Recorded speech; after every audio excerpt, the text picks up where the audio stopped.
Lalu Yusuf merebahkan dirinya mendekat muka ayahnya, serta menangisi dan mencium dia. Dan Yusuf memerintahkan kepada tabib-tabib, yaitu hamba-hambanya, untuk merempah-rempahi mayat ayahnya. Maka tabib-tabib itu merempah-rempahi mayat Israel. Hal itu memerlukan 40 hari lamanya. Sebab demikianlah lamanya waktu yang diperlukan untuk merempah-rempahi, dan orang Mesir menangisi dia 70 hari lamanya. Setelah lewat hari-hari penangisan itu, berkatalah Yusuf kepada seisi istana Firaun, "Jika kiranya aku mendapat kasih-Mu, katakanlah kepada Firaun bahwa ayahku telah menyuruh aku bersumpah.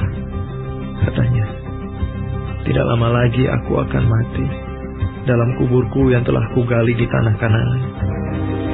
Disitulah kau kuburkan aku.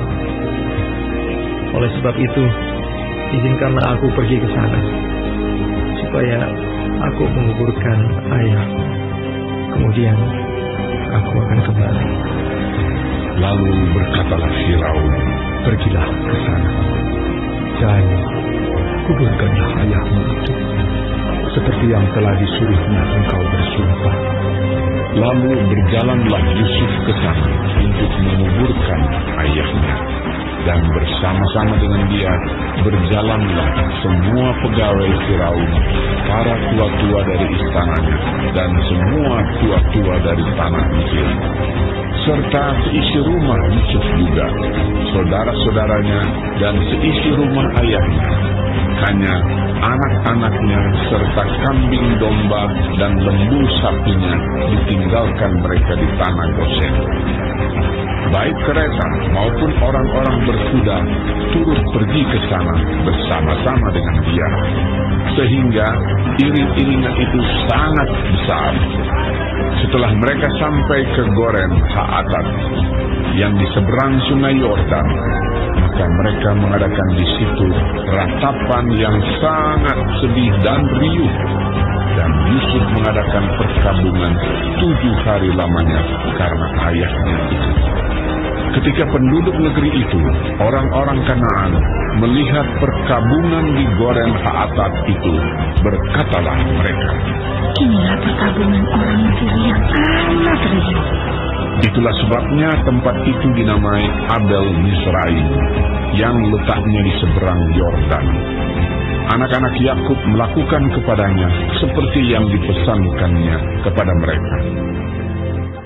Anak-anaknya mengangkut dia ke tanah Kanaan, dan mereka menguburkan dia dalam gua di ladang Makpela, yang telah dibeli Abraham dari Efron, orang Het itu, untuk menjadi kuburan milik, yaitu ladang yang di sebelah timur Mamre. Setelah ayahnya dikuburkan, pulanglah Yusuf ke Mesir. Dia dan saudara-saudaranya dan semua orang yang turut pergi ke sana bersama-sama dengan dia untuk menguburkan ayahnya itu. Ketika saudara-saudara Yusuf melihat bahwa ayah mereka telah mati, berkatalah mereka, "Boleh jadi Yusuf akan mendendam kita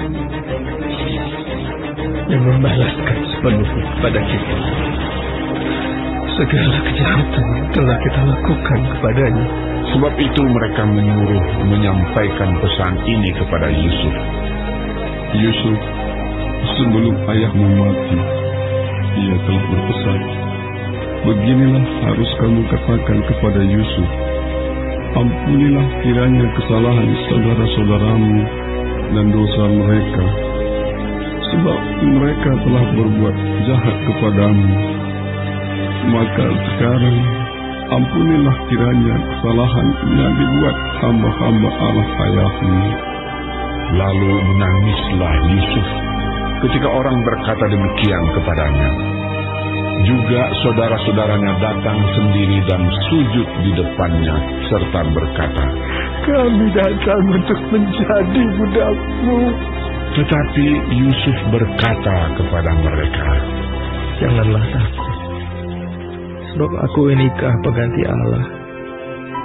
Memang kamu telah mereka-rekakan yang jahat terhadap aku, tetapi Allah telah mereka-rekakannya untuk kebaikan, dengan maksud melakukan seperti yang terjadi sekarang ini, yakni memelihara hidup suatu bangsa yang besar. Jadi janganlah takut. Aku akan menanggung makanmu dan makan anak-anakmu juga.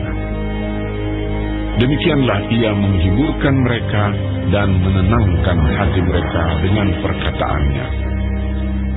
Adapun Yusuf, ia tetap tinggal di Mesir beserta kaum keluarganya, dan Yusuf hidup 110 tahun. Jadi Yusuf sempat melihat anak cucu Efraim sampai keturunan yang ketiga, juga anak-anak Makhir, anak Manasye, lahir di pangkuan Yusuf. Berkatalah Yusuf kepada saudara-saudaranya, "Tidak lama lagi aku akan mati.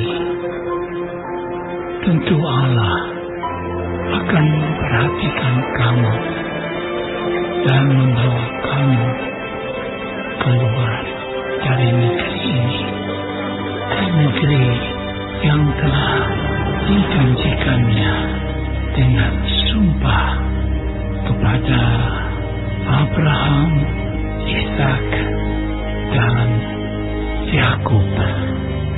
Lalu Yusuf menyuruh anak-anak Israel bersumpah, katanya, "Tentu Allah akan memperhatikan kamu.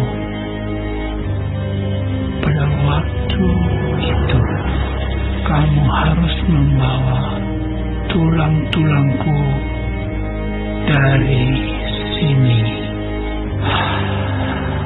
Kemudian matilah Yusuf, berumur 110 tahun.